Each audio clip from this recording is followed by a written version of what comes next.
Gokul chat తరహాలో జరిగిన ఒక బాంబ్ పేలుడుకు సంబంధించి ప్రస్తుతం బెంగళూరు రామేశ్వరం కేఫేకు సంబంధించిన అప్డేట్ మనం చూస్తున్నాం. ఎన్ఐఏ ఎంక్వైరీ తీవ్రతరం చేసింది. కడప జిల్లాలో లింక్ కనుక్కుంది. కడప జిల్లాలో టెర్రరిస్ట్ లింకులపై ప్రస్తుతం ఆరా తీస్తోంది. పిఎఫ్ఐకి చెందిన అబ్దుల్ సలీం ని అదుపులోకి తీసుకున్నట్టుగా సమాచారం. మీకు టీవీ9 స్క్రీన్ పై చూపిస్తున్నాం. ఇతడే అబ్దుల్ సలీం. ఉత్తర తెలంగాణ సెక్రటరీగా వ్యవహరిస్తున్నారు సలీం. అబ్దుల్ సలీం జగిత్యాలకు చెందిన వ్యక్తిగా గుర్తించారు.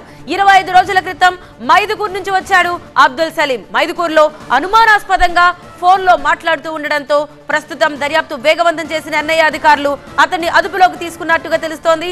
హైదరాబాద్ కు అబ్దుల్ సలీం ను తరలిస్తున్నారు. మా ప్రతినిధి సుధీర్ మరింత సమాచారం అందించడానికి సిద్ధంగా ఉన్నారు. సుధీర్, పిఎఫ్ఐ అని చెప్తున్నారు, అది ప్రస్తుతం బ్యాన్ లో ఉంది. బట్ అబ్దుల్ సలీం కు సంబంధించి లింక్ ఎలా కనుక్కున్నారు? అంటే ఏమైనా క్లియర్ ఆధారాలు ఉన్నాయా? గతంలో కడపలో సంబంధించి పిఎఫ్ఐ ఏజెంట్లు ఏదైతే ఉన్నారో వీళ్ళందరికీ కూడా గతంలో ఒక 20 మందికి ఇక్కడ కడపలో శిక్షణ జరిగినట్టు సమాచారం ఉంది. అందులో భాగంగానే ఇక్కడ ఏమన్నా దానికి సంబంధించిన లింకులు ఉన్నాయా అని చెప్పేసి ఆరా తీస్తున్న నేపథ్యంలో వీరికి అబ్దుల్ సలీం వ్యవహారం అయితే బయటపడింది. దాదాపు ఒక 25 రోజుల క్రితం మైదుకూరులోని మారుమూల పల్లె చెర్లోపల్లి గ్రామంలో ఉన్న ఒక మసీదులో నేను ఉచితంగా ఇక్కడ పనిచేస్తానని చెప్పేసి అక్కడ అబ్దుల్ సలీం చేరినట్టు తెలుస్తా ఉంది. నాకేం జీతం కూడా వద్దు, ఎటువంటి డబ్బులు వద్దు, నేను మసీదు కోసం స్వచ్ఛందంగా పనిచేస్తానని చెప్పేసి ఈ అబ్దుల్ సలీం అక్కడ చేరినట్టు చెప్తా ఉన్నారు. విజువల్ లో సీసీ ఫుటేజ్ లో ఉన్న వ్యక్తి సలీం ఒకరేనా, లేకపోతే జస్ట్ వీళ్ళ మధ్య ఒక మధ్యవర్త? అయితే సలీం కు సంబంధించి ఇక్కడ అందులో ఎంతవరకు అతను భాగం ఉందనేది అయితే తెలియదు. కానీ మొత్తం మీద సలీం అయితే ఇక్కడ అనాథరైజ్డ్ ఇక్కడ ఎవరికి తెలియకుండా ఒక మసీదులో వచ్చేసి ఇక్కడ నేను స్వచ్ఛందంగా పనిచేస్తానని మాత్రమే ఇక్కడ చెప్పాడు.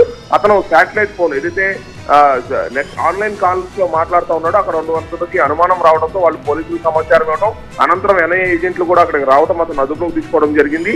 పూర్తి స్థాయిలో గతంలో కడపలో పిఎఫ్ఐ ఏజెంట్లకు సంబంధించిన కొంత సమాచారం ఉంది. ఇక్కడ శిక్షణ పొందారు, ఇక్కడ శిక్షణ ఇచ్చారు అనే కోణంలో కూడా దర్యాప్తు చేస్తున్న భాగంలో అబ్దుల్ సలీం వ్యవహారం అయితే బయటపడింది. మారుమూల పల్లె అయినటువంటి చెర్లోపల్లిలో ఇతను తన ఏదైతే పిఎఫ్ఐకి సంబంధించిన సమాచారం అంతా కూడా బయటకు చేరవేస్తున్నాడు అనే దాని మీద కూడా ఆరా తీసిన ఎన్ఐఏ ఏజెంట్లు పూర్తిగా అతన్ని అదుపులోకి తీసుకున్నారు. అతను హైదరాబాద్ తరలించారు. అతని మీద 2 లక్షల రివార్డు కూడా ఉన్నట్లు తెలుస్తా ఉంది. మొత్తం మీద అయితే ఈ బెంగళూరు పేలుళ్లకు సంబంధించిన ఆ విషయం బయటకు రావడంతో ఇక్కడ ఎన్ఐఏ అధికారులు కూడా హై అలర్ట్ అయ్యారని మాత్రం చెప్పుకోవచ్చు.